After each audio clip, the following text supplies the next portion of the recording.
تقلید کے حوالے سے جو سوالات اٹھائے گئے ہیں ان میں سے ایک سوال یہ ہے کہ کچھ لوگ کہتے ہیں کہ ہمیں تقلید کا حکم نہیں دیا گیا ہے، ہمیں علماء کی طرف رجوع کا حکم دیا گیا ہے کہ رجوع کریں، تقلید کا کہیں نہیں ہے۔ اور رجوع اور تقلید میں فرق یہ پیش کرتے ہیں کہ تقلید میں یہ ہے کہ آپ بغیر چوں چراں بغیر دلیل پوچھے آپ فتوے پر عمل کریں مجتہد کے۔ رجوع میں یہ ہے کہ نہیں، آپ دلیل پوچھیں، آپ کو دلیل درست لگے تو اس پر عمل کریں۔ اور دوسرا فرق یہ بھی بیان کرتے ہیں کہ تقلید میں ضروری ہے کہ آپ ایک ہی مجتہد کے فتوے پر عمل کریں ہر مسئلے میں، رجوع میں ہے کہ آپ کسی کی طرف بھی رجوع کر لیں، کسی سے بھی پوچھ لیں جو بھی قابل اعتماد ہو۔ اور دلیل کے طور پر پیش کرتے ہیں امام زمانہ عجل اللہ فرجہ شریف کی مکاتبہ، یعنی وہ حدیث کہ جس میں امام علیہ السلام نے فرمایا کہ اما الحوادث الواقعہ فرجعوا فیہا، امام نے فرمایا کہ رجوع کریں ہمارے حدیث کے راویوں کی طرف، یعنی جو ہماری احادیث کو سمجھتے ہیں، علماء ہیں، فقہاء ہیں، چونکہ ہر راوی تو نہیں سمجھتا ہے حدیث کو، تو امام نے فرمایا ہے کہ رجوع کریں۔ اس کے حوالے سے پہلی میں گزارش یہ کروں گا کہ رجوع اور تقلید میں منافات نہیں ہے، ٹکراؤ نہیں ہے۔ علمی اصطلاح میں ان کو عام خاص مطلق کہا جاتا ہے، یعنی رجوع ایک عام معنی ہے، کوئی بھی کسی کی طرف کسی مسئلے میں رجوع کرے، اس سے پوچھے۔ ہو سکتا ہے کبھی اس لیے پوچھ رہا ہے کہ خود اپنی تحقیق کرنا چاہتا ہے، اور ہو سکتا ہے کہ نہیں، اس سے پوچھ کر عمل کرنا چاہتا ہے۔ تو تقلید بھی رجوع کی ایک قسم ہے، مخالف نہیں ہے رجوع کے۔ یعنی جو بندے ان کو آپس میں ان کا مقابلہ دیکھتے ہیں، یہ بیچاروں کی یعنی علمی مستوی کا مسئلہ ہے۔ ایسے ہی ہے کہ کوئی کسی کو کہہ رہا ہو کہ تم جو ہے کیا تم پاکستانی ہو، وہ کہے نہیں میں انسان ہوں، یعنی اس کو لگے کہ گویا پاکستانی ہونا اور انسان کا آپس میں ٹکراؤ ہے۔ گویا عام اور خاص کا ٹکراؤ نہیں ہوتا، عام خاص پر صادق آتا ہے۔ تو لہذا تقلید مخالف نہیں ہے رجوع کے، تقلید رجوع کی ایک قسم ہے۔ اس لیے ہم ایک مجتہد کو کہ جس کی لوگ تقلید کرتے ہیں اس کو مرجع کہتے ہیں، مرجع کہلاتا ہے۔ تو اس کا معنی ہے کہ یہ جو تقلید کرنے والے ہیں یہ اس کی طرف رجوع کر رہے ہیں۔ تو لہذا پہلی بات یہ ہے کہ ان کا آپس میں کوئی ٹکراؤ نہیں۔ دوسری بات یہ کہ رجوع کا کیا معنی ہے، اگر تقلید کے علاوہ کوئی رجوع ہے تو تقلید سے ہٹ کر کیا مراد لیتے ہیں؟ کیا ان کی مقصود یہ ہے کہ علماء سے دلیل پوچھی جائے، جب تک دلیل نہ پوچھیں تو عمل نہ کریں؟ تو اس پر یہ اعتراض آئے گا کہ ائمہ علیہم السلام علماء کی طرف رجوع کرنے کا حکم دے رہے ہیں کہ جاؤ ان سے پوچھو، لیکن عمل کرو یا نہ کرو تمہاری مرضی۔ یہ اصلاً معقول چیز ہے؟ یہ پہلی بات۔ دوسری بات یہ ہے کہ اگر دلیل پوچھے عالم سے، اب وہ عالم جب دلیل اس کو سمجھانے لگے اور دلیل مشکل ہو، مثلا بعض دفعہ مسائل ایسے ہوتے ہیں کہ جس میں 5-10 روایات ادھر سے ہیں، 5-10 روایات ادھر سے ہیں، کچھ صحیح ہیں کچھ ضعیف ہیں، آپس میں بعض ٹکرا رہی ہیں، بعض اہل سنت کے مذہب کے موافق ہیں تو ان کو اس لیے چھوڑا ہے، بعض قرآن مجید کی مخالف ہیں تو ان کو اس لیے ترک کیا ہے، جو باقی بچی ہیں مثلا ان میں عام خاص کی نسبت ہے تو خاص کو مثلا جو ہے مقدم کیا ہے عام پر۔ اگر یہ سارا مسئلہ اس کو سمجھانے بیٹھ جائے تو نہ وہ عام آدمی ان اصطلاحات کو جانتا ہے، نہ ان مسائل کو جانتا ہے، نہ اس نے ان مقدمات کو پڑھا ہے تاکہ ان چیزوں کو سمجھ سکے، اور اگر کوشش بھی کرے سمجھانے کی تو شاید بعض مسائل ہفتہ 10 دن ایک مسئلہ لے جائے سمجھانے کے لیے. تو اب کس کس کو سمجھائے؟ میرے خیال میں پھر کوئی بھی جرأت نہیں کرے گا کہ میں مجتہد بنوں یا میں فتویٰ دوں، چونکہ کچھ ایسے آتی ہیں جن کو سمجھ نہیں آتی، اصلا ان کو سمجھایا جائے سمجھ نہیں آتی. تو آپ کیا کہنا چاہتے ہیں کہ رجوع کا معنی ہے یعنی دلیل بھی پوچھے؟ یعنی ایک بندہ آیا ہے عالم کے پاس اور مسئلہ پوچھا ہے، اب عالم نے دلیل بتائی ہے، اس کو سمجھ نہیں آئی، کیا کرے؟ اب رجوع والے بتائیں کیا کرے؟ اس پر عمل کر لے چاہے سمجھ نہیں بھی آئی؟ تو یہ رجوع نہ رہا جو آپ کہنا چاہتے ہیں، یہ تو تقلید ہو گئی. یا نہیں اس وقت تک عمل نہ کرے جب تک سمجھ نہ آئے. اب وہ مسئلہ ایسا ہے کہ 1 مہینہ بحث چاہیے. فقہ میں بعض مسائل ایسے ہیں ایک مسئلے پر، مثلا آپ کتاب الطہارت کو لے لیں، کتاب الطہارت پر 9 یا 10 جلدیں ہیں سید خوئی رحمۃ اللہ علیہ کی، جس میں دلیلیں ہیں طہارت کے مسائل پر. یہ ہے صرف کتاب الطہارت جو پہلی چھوٹی کتاب ہے. اب دیات تک، میراث تک 100 سے زیادہ جلد ہو جائے گی. اب ایک مسئلہ جب تک وہ نہ سمجھے اس بات تک عمل نہ کرے، یہ کون فارغ ہے کہ اپنے مقلدین کو یا رجوع کرنے والوں کو ہر بندے کو ادلہ سمجھائے؟ اور اگر آپ کہیں کہ نہیں ہر بندے کو نہ سمجھائے، لکھ دے، تو عجیب ہے. لکھ دے، کیا لکھے؟ وہ ایک توضیح المسائل پڑھنے کے لیے تیار نہیں ہے. یہ 100 جلد پر جو ہے وہ فقہی استدلال پڑھیں گے تو سمجھ کے آئے گی. یہی کام ہوگا. اس کو سمجھ کچھ نہیں آنے والے کو، لیکن بس اس کو بتا دے. تو اصلاً غیر معقول چیز ہے، عقل میں آنے والی بات نہیں ہے کہ نہیں رجوع کرے. رجوع کا معنی یہ ہے کہ ساتھ دلیل بھی پوچھے. تیسرے نمبر پر میں یہ گزارش کروں گا کہ ہمارے وہ علماء کہ جنہوں نے صرف فتوے کی کتابیں لکھی تھیں بغیر دلیل کے، ان کے بارے میں کیا کہیں گے؟ کس لیے لکھی تھی؟ دلیل کے بغیر آپ کہتے ہیں فتوے کی کوئی قیمت نہیں، آپ یہی کہنا چاہتے ہیں نا؟ تو انہوں نے کس کے لیے لکھی تھی؟ وہ آپ والے کہ عقیدہ نہیں رکھتے تھے، وہ تقلید کو واجب سمجھتے تھے. تو پھر آپ کس باغ کی مولی ہیں؟ شیخ مفید کے سامنے، سید مرتضیٰ کے سامنے، شیخ طوسی کے سامنے، کہ جنہوں نے فتوے کی کتابیں لکھی وہ تقلید کو جائز سمجھتے تھے اس لیے لکھی ہے بغیر دلیل کے، یا پھر یہ کہنا چاہتے ہیں کہ نہیں ایسے فضول کام کیے ہیں؟ مثلا ان میں سے میں چند ایک حوالہ دوں. رسالۃ الشرائع ہے جو پوری ہم تک نہیں پہنچی ہے، کچھ حصہ پہنچا ہے. شیخ صدوق علیہ الرحمہ کے والد نے لکھا ہے. یہ صرف فتوے کی کتاب ہے تاکہ میرا بیٹا اس پر عمل کرے، بغیر ادلہ کے ہے. کب تھے یہ شیخ صدوق کے والد؟ یہ امام حسن عسکری علیہ السلام کے دور میں ہے. تو آپ کی کلام کے مطابق تو یہ فضول ہے، یعنی اس کا کوئی فائدہ نہیں تھا، چونکہ اس میں دلیل نہیں ہے، اور دلیل نہ ہو تو عمل نہیں کر سکتے. اسی طرح فتاوی ابن جنید ہیں، فتاوی ابن ابی عقیل ہیں، یہ فتوے ہیں. مکنے ہے شیخ صدوق کی، کوئی دلیل نہیں اس میں، سارے فتوے ہیں. شیخ مفید کی کتنی کتابیں ہیں؟ احکام النساء ہے، مسائل توسیہ ہے، یہ بھی شیخ طوسی کی، شیخ مفید کی ہے.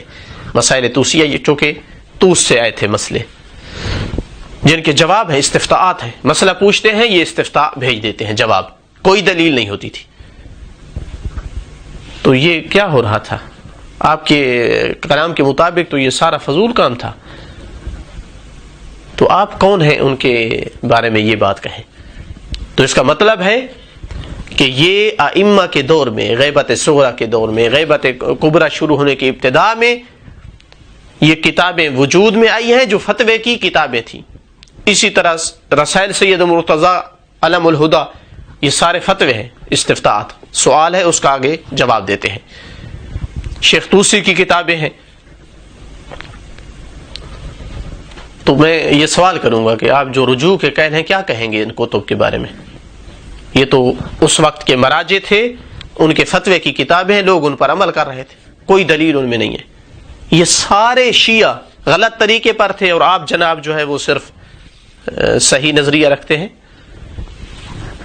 چوتھے نمبر پر میں یہ عرض کروں گا کہ امام زمانہ اجل اللہ فرجہ شریف کی جس دلیل کو آپ نے دلیل بنایا ہے، جس روایت کو، اس میں آپ اس کو آدھا کیوں ذکر کرتے ہیں؟ یہاں تک تو کہتے ہیں کہ اما الحوادث الواقعہ فرجعوا فیہا الی روات احادیثنا، روات احادیث کی طرف رجوع کرو۔ یہ کیوں نہیں کہتے فإنہم حجتی علیکم، وہ میری طرف سے حجت ہے؟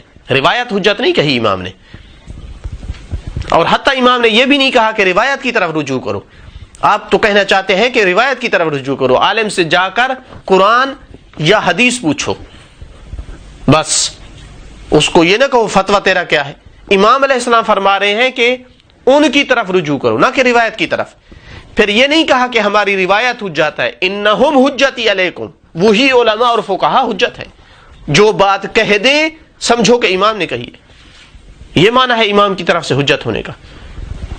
تو جو روایت آپ اتنی تعریف کر رہے ہیں، جو روایت تقلید کے وجوب پر دلیل بن رہی ہے، اس کو آپ تقلید کی نفی کی دلیل بنا رہے ہیں تعریف کرتے ہوئے۔ اس کے علاوہ جو احادیث ہیں، احتجاج والی حدیث کیوں نہیں پڑھتے کہ جس میں امام نے فرمایا فَلِلْعَوَامِ أَن يُقَلِّدُوهُ، عوام پر ہے کہ تقلید کریں؟ یہ روایات کیوں نہیں پڑھتے آپ کے جو میں نے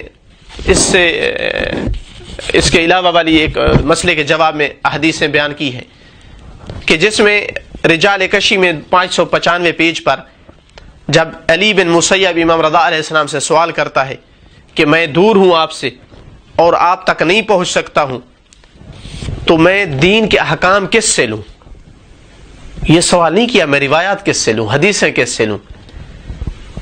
فَمِمَّنْ آخُذُ مَعَالِمَ دِینِی، کس سے دین کے احکام لوں؟ تو فرمایا کہ من زکریا ابن آدم، زکریا ابن آدم سے لے،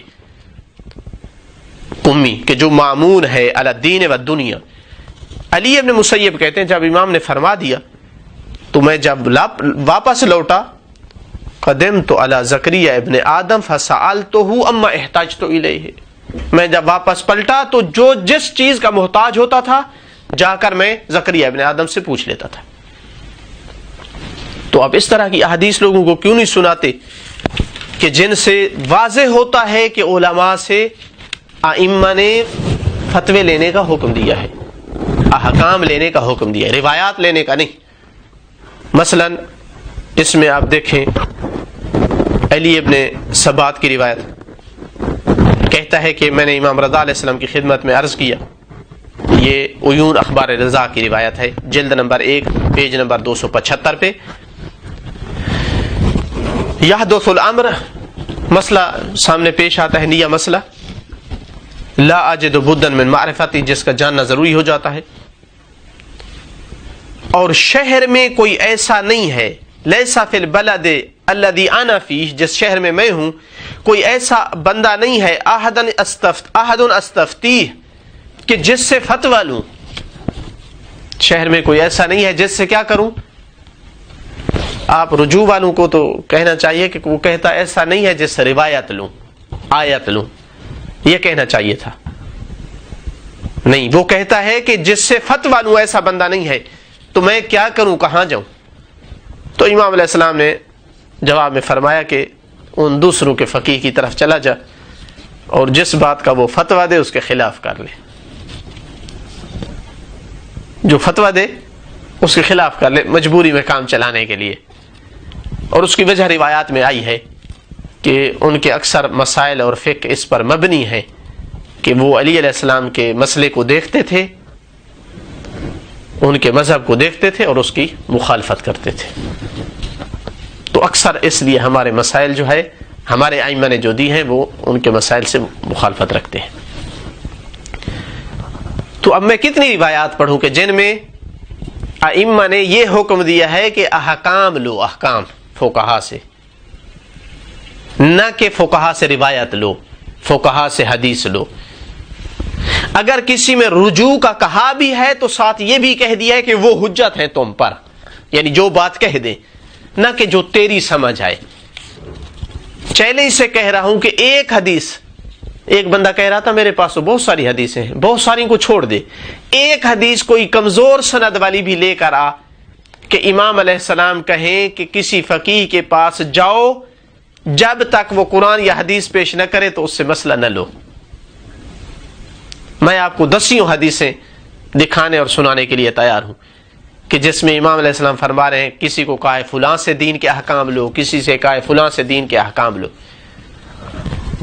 تو یہ بات انتہائی غلط بیانی پہ مبنی ہے کہ ہمیں حکم دیا گیا ہے کہ ہم رجوع کریں، یعنی اس معنی میں کہ جب بھی جائیں تو ان سے ساتھ دلیل بھی پوچھیں، قرآن کی حدیث بھی پوچھیں اور روایت بھی پوچھیں۔ ہمیں حکم دیا گیا کہ ہم روایات کی طرف رجوع کریں۔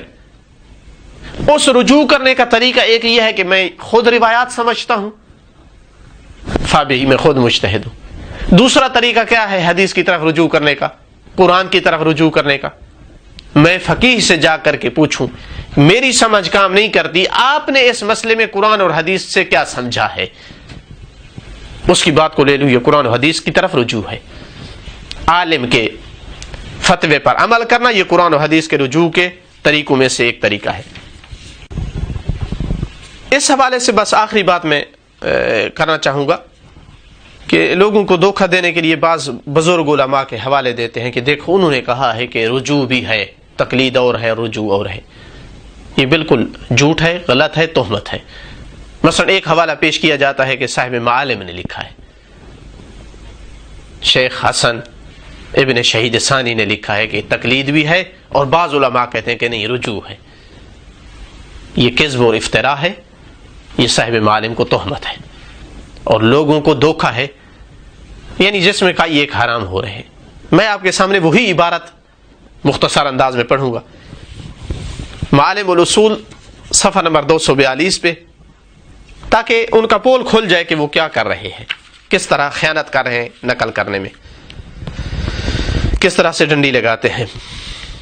وہ لکھتے ہیں التقلید وهو العمل بقول الغیر من غیر حجت، تقلید یہ ہے کہ انسان عمل کرے غیر کے قول پر بغیر دلیل کے، جیسے کہ اخذ العامی والمجتہد بقول مثلہ، ایک ان پڑھ سے بات لے اور ایک مجتہد دوسرے مجتہد کی بات سن کر عمل کرے، یہ بغیر دلیل کے ہیں دونوں۔ وَعَلَى هَذَا، پس اس بنا پر، یعنی اگر تقلید کی یہ تعریف کی جائے کہ غیر کے قول کو پر عمل کیا جائے بغیر کسی دلیل کے، تو اس کی مثال یہ بنے گی کہ ان پڑھ کی بات سن کر عمل شروع کر دے، یا مجتہد اپنی رائے پر عمل نہ کرے، دوسرے مجتہد کی بات پہ عمل کرے۔ وَعَلَى هَذَا فَالرُّجُوعُ إِلَى الرَّسُولِ، رسول کی طرف رجوع کرنا مثلاً لیسا تقلیدا لہو، تقلید نہیں ہے۔ وَقَضَى رُجُوعُ الْعَامِ إِلَى الْمُفْتِي، ایک عام آدمی کا مفتی کی طرف رجوع کرنا یہ بھی تقلید نہیں ہے، اس معنی والی تقلید، کیوں؟ چونکہ ان کے پاس دلیل ہے۔ رسول کی طرف جو گیا ہے اس کے پاس کیا دلیل ہے؟ معجزہ دلیل ہے، معجزے نے ثابت کیا ہے کہ یہ معصوم ہے، یہ نبی ہے، اللہ کی جانب سے آیا ہے۔ مفتی جو مجتہد سے لے رہا ہے، فتوے پر عمل کر رہا ہے، اس کے پاس کیا دلیل ہے؟ کہتا ہے کہ جو ہم نے تقلید کی وجوب اور لزوم پر ادلہ ذکر کی ہے۔ تو جو مجتہد سے فتویٰ لیتا ہے، اس کے فتوے پر عمل کرتا ہے، شہید ثانی کے یہ بیٹا فرمانا چاہتے ہیں کہ اس کے پاس دلیل ہے، وہ دلیل پر عمل کر رہا ہے۔ کیوں؟ کون سی دلیل؟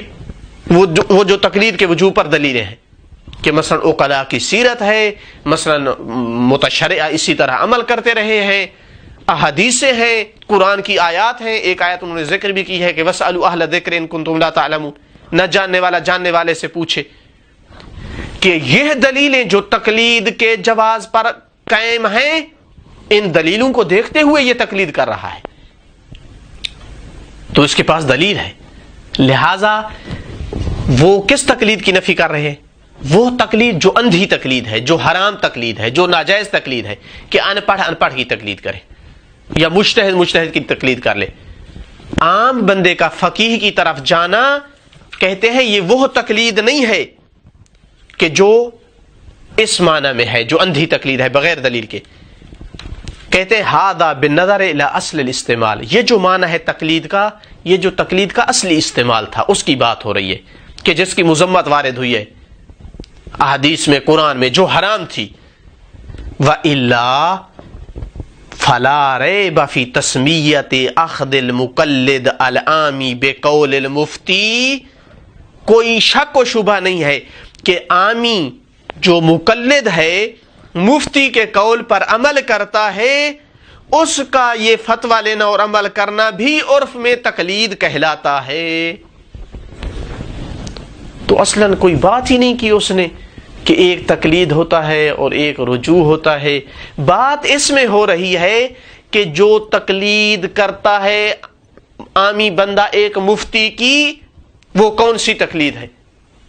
وہ اندھی تقلید ہے جو حرام ہے؟ کہتے ہیں نہیں، وہ نہیں ہے. وہ یہ تقلید ہے جس کو عرف میں بھی تقلید کہا جاتا ہے، جو دلیل کے ساتھ ہے، جو دلیل کے ساتھ ہے. اور وہ کون سی دلیل ہے؟ جو تقلید کے جواز پر ادلہ قائم ہیں. لہذا قطعاً اس نے یہ نہیں کہا کہ مفتی کے پاس جاؤ تو دلیل پوچھو. نہیں، مفتی کے پاس جاؤ، فتوے پر عمل کرو. اس کو ایک معنی میں تقلید کہا جاتا ہے جو جائز تقلید ہے، اور ایک معنی میں یہ تقلید نہیں ہے جو تقلید کا اصلی معنی تھا جس میں تقلید کی مذمت وارد ہوئی ہے. الحمدللہ رب العالمین.